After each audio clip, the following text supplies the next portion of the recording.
Hello everyone, welcome to Succeed IAS. My name is Amit Dubey and let's start with the daily current affairs for geography optionals. First article Saraswati river के ऊपर। Saraswati river आज के time पे active river नहीं है, इसलिए हम इसको बोलते हैं पैलियो चैनल। एंड इसलिए यहाँ पे न्यूज़ में होने की वजह से ये सरस्वती रिवर मैप मार्किंग के लिए इंपॉर्टेंट नहीं है, क्योंकि ये रिवर एट प्रेजेंट एक्टिव नहीं है। ये 1000 ईयर्स पहले ये रिवर एक्सटिंक्ट हो चुका है एंड हेंस इस रिवर का जो रेमिनेंट पाथ बचा हुआ है अब, इसको हम लोग बोलते हैं पैलियो चैनल। एंड इसलिए आज मैंने ये आर्टिकल आपके रेफरेंस के लिए लाया है, बिकॉज पैलियो चैनल ये आपके geography optional paper 1 and paper 2 दोनों में एक क्वेश्चन आ सकता है कि what do you understand by the term palaeo channel and उसके इकोनॉमिक सिग्निफिकेंस क्या है, उसके फीचर्स क्या है, ऐसा एक क्वेश्चन आ सकता है। एंड ये आपके पैलियो चैनल्स का डेफिनेशन है, a channel that is no longer part of an active river system and has ceased to be a conduit of water is commonly referred to as paleo channel. And यहाँ पे आप diagram भी देख सकते हैं palaeo channel का। सी यहाँ पे जो डार्क ग्रे रिवर चैनल दिख रहा है, ये आपका पैलियो चैनल है। अब यहाँ से वाटर फ्लो नहीं करता एंड नए चैनल डायरेक्शन का पाथ ये है।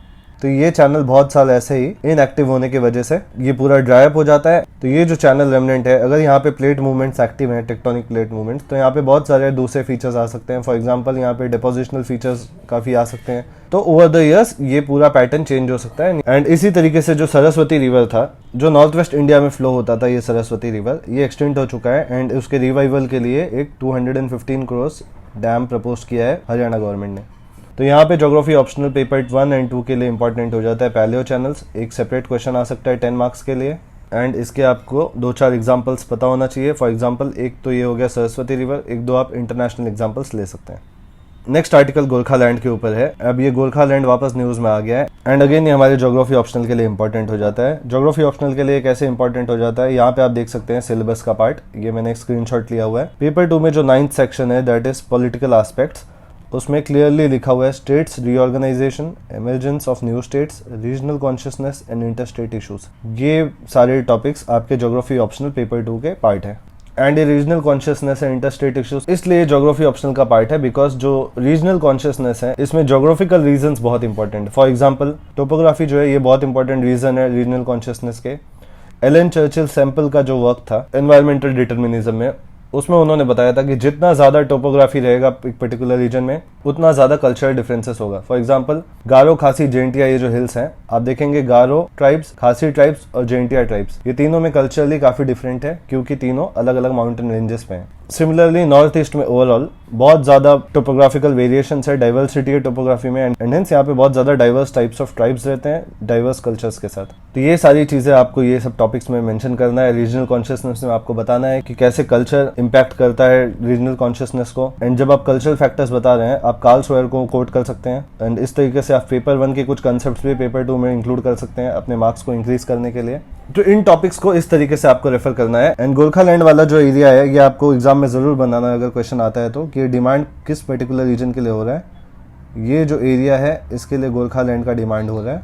एंड ये जो गोरखाज हैं जो मेनली नेपाल से बिलोंग करते हैं, इनके यहाँ पे क्या पर्टिकुलर इश्यूज हैं, ये सारी चीजें आपको पता होना चाहिए अगर ये टॉपिक को आप लिख रहे हैं। तो इस तरीके से इन टॉपिक्स को आपको प्रिपेयर करना है। एंड यहाँ पे 2 और बहुत इंपॉर्टेंट कंसेप्ट मेंशन है जो ज्योग्राफी ऑप्शनल पेपर 2 में एक सेपरेट क्वेश्चन आ सकता है। एक है आपका तेराई रीजन एंड दूसरा है दोआर रीजन। इन दोनों पे भी सेपरेट क्वेश्चन आ सकता है 10 मार्क्स वाले क्वेश्चन, जो क्वेश्चन 1 होता है आपका। तेराई रीजन आपको पता होना चाहिए, अगर आपने रिवर के जो चैनल का फ्लो होता है माउंटेन से, जब रिवर नीचे आती है तो तेराई रीजन फॉर्म होता है। उसके बाद बांगर, खादर, न्यू अलूवियम, ओल्ड अलूवियम, ये सारी चीजें आपको पता होना चाहिए।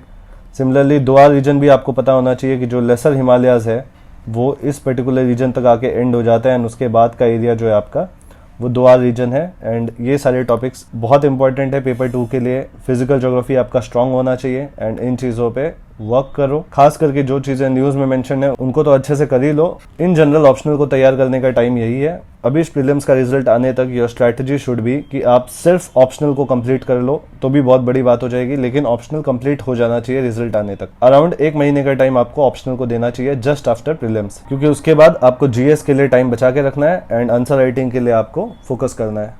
नेक्स्ट आर्टिकल, अगेन ये पेपर 1 के लिए बहुत इंपॉर्टेंट टॉपिक है। अगर आप इसको रिलेट कर सकते हैं पेपर 1 सिलेबस के कौन से टॉपिक से रिलेटेड है, तो इसका मतलब आपके ज्योग्राफी ऑप्शनल का प्रिपरेशन काफी अच्छा चल रहा है। यहाँ पे एक फैक्ट मेंशन्ड है कि 60% नेवल फोर्सेस जो है यूएस के, वो इंडो पैसिफिक रीजन में अभी प्रेजेंट है। प्लस यहाँ पे कुछ दूसरे फैक्ट्स मेंशन है। फॉर एग्जांपल मलबार एक्सरसाइज हो रहा है जिसमें इंडिया, यूएस, जापान, ऑस्ट्रेलिया ये चारों पार्टिसिपेट कर रहे हैं इंडो पैसिफिक रीजन में। प्लस क्वाड ग्रुपिंग, ये ग्रुपिंग काफी न्यूज में रहता है एंड इसकी वजह से इंडो पैसिफिक रीजन न्यूज में रहता है। ये जो साउथ चाइना सी वाला रीजन है, यहाँ पे हमेशा डिस्प्यूट चालू रहता है between China and it's neighbouring countries. फिर यहाँ पे कुछ इंपॉर्टेंट फैक्ट्स मेंशन्ड है। For example 40% global trade, 60% global GDP and 61% of container traffic ये इंडो पैसिफिक रीजन से पास होता है एंड इसलिए ये रीजन का इंपॉर्टेंस बहुत बढ़ जाता है।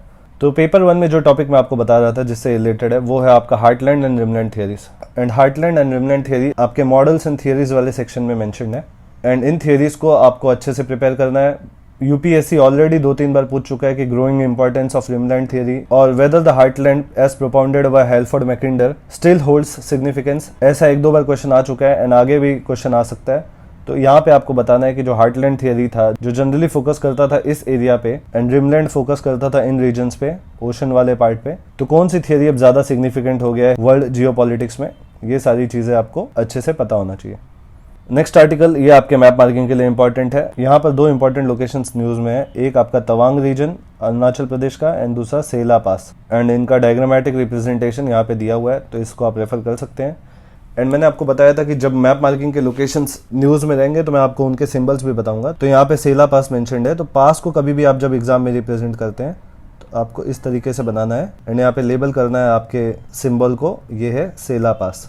तो पासेस को रिप्रेजेंट करते टाइम आपको ऐसे करना है, माउंटेन को रिप्रेजेंट करते टाइम छोटा ट्रायंगल बनाना है एंड रिवर को जब आप रिप्रेजेंट कर रहे हैं तो उसका डायरेक्शन ऑफ फ्लो भी बताना है। एंड जब आप कोई लोकेशन को रिप्रेजेंट कर रहे हैं, फॉर एग्जांपल यहाँ पे तवांग, तो आप एक डॉट भी बना सकते हैं और उसके ऊपर एक सर्कल करके लेबल कर दीजिए तवांग।